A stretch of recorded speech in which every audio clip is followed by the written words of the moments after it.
हमारे मन को कैसे नियंत्रित करें?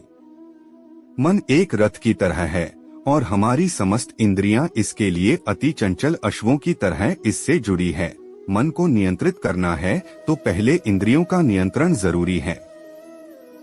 जैसे रथ को नियंत्रण करने के लिए सारे अश्वों का एक ही दिशा में जाना ही उचित होता है, ठीक उसी प्रकार यदि मन को नियंत्रण करना है तो समस्त इंद्रियों का किसी विशेष लक्ष्य में केंद्रित होना ही उचित होता है। अपनी सांसों पर ध्यान लगाना अथवा किसी मंत्र उच्चारण में अपना ध्यान केंद्रित करना, यह तो सब कुछ समय के लिए आपके मन पर थोड़ा सा अंकुश लगा सकते हैं, मगर आपको यदि अपने मन को हमेशा ही स्थिर रखना है तो इसे किसी दैविक लक्ष्य में केंद्रित करना बहुत ही आवश्यक है। मैं आपके हाथ जीवन भर सुखी रहने की चाबी थमा देती हूँ। अगर आप उसे ठीक से संभाल सको तो कृपया संभाल लेना। चाबी यही है कि जब जब आपका मन ठहर जाएगा, वहीं पर आपको सच्चा सुख और आनंद मनाने का मौका मिलता है, और जब भी आपका मन अस्थिर रहेगा, आपको दुख, तनाव और चिंताएं घेर लेती हैं, तब आप उन चीजों की तलाश में दर दर भटकते फिरते हैं जिन चीजों से आपको लगता है कि सुख मिलेगा। जब आपको अपनी मनचाही चीज मिल जाती है, तब अचानक थोड़ी देर के लिए आपका मन ठहर जाता है। जैसे ही आपका मन ठहर जाता है, आप अपने ही आनंद में मग्न हो जाते हैं।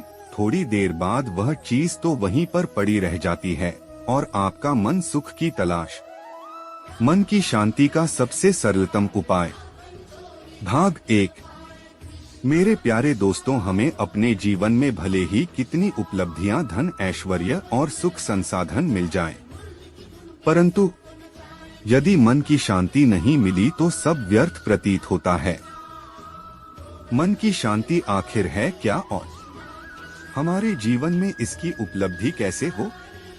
इस विषय पर मैं पूर्ण प्रयास करूंगा कि मेरे गुरुदेव श्री भगवान ने जैसे जिस प्रकार अनुभव, ज्ञान और कृपा प्रदान कर मुझे शांति प्रदान की, उसी प्रकार आपके जीवन में भी शांति का प्रादुर्भाव हो। मेरे प्यारे दोस्तों, सर्वप्रथम तो मैं यह बताना चाहूंगा कि यह सुख और दुख मन की माया अर्थात भावनाओं का खेल है। इन सुख और दुख की वृत्तियों से मुक्त हुए बिना शांति असंग। मन क्या है और इसे कैसे नियंत्रित कर सकते हैं? जितना आप मन को नियंत्रित करने के प्रयास करेंगे, उतना ही वह अनियंत्रित होगा। इसलिए बस अपने शांत रहकर अपना ध्यान उस कार्य पर केंद्रित करें जो आप करना चाहते हैं। माया का वो रूप जिसकी कोई बात नहीं करता। जब कभी माया शब्द का प्रयोग होता है, तब मन में छवि कुछ ऐसी बनती है कि जैसे कुछ बुरा या गलत है जिसकी बात हो रही है।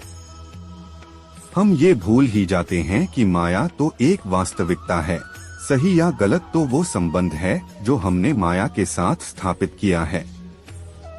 याद रखिएगा, गीता में भी श्री कृष्ण माया न कहकर मेरी माया कहते हैं। वह श्री कृष्ण का एक नाम मायापति भी है। तो माया सिर्फ दुश्मन नहीं, दोस्त भी है। कैसे और किसके लिए, समझते हैं। माया दो प्रकार की, जो जाने सो खाए। एक मिलावे राम से, दूजी नरक ले जाए। इस दोहे पर बात करते हुए आचार्य जी ने कहा था, जहाँ कहीं भी मन जाकर बैठ जाए। एक डॉट किसी के काम में तब तक दखल न दे जब तक कि आपसे पूछा न जाए। दो, दिमाग को खाली न रखे और अच्छे कामों में व्यस्त रहे। 3 डॉट, माफ करना और भूलना सीखे।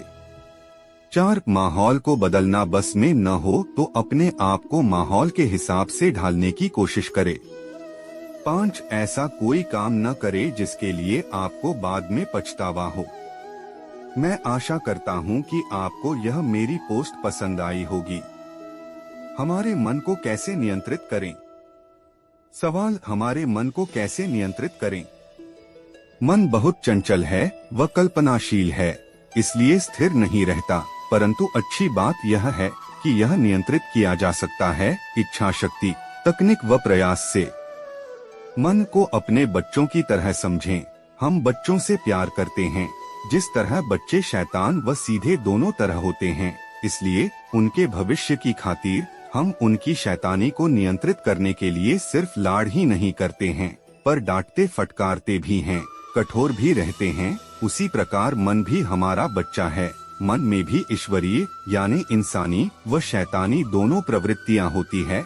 इसी वजह से यह भटकता रहता है। हम अपनी बुद्धि की चाबुक व विवेक के प्यार से संतुलन बिठा सकते हैं, पर हाँ, यह काम प्रमादी आलसी दिमाग के बस का नहीं है। इसलिए सबसे पहले दिमाग के प्रमाद को दूर करने पर काम करना शुरू करें।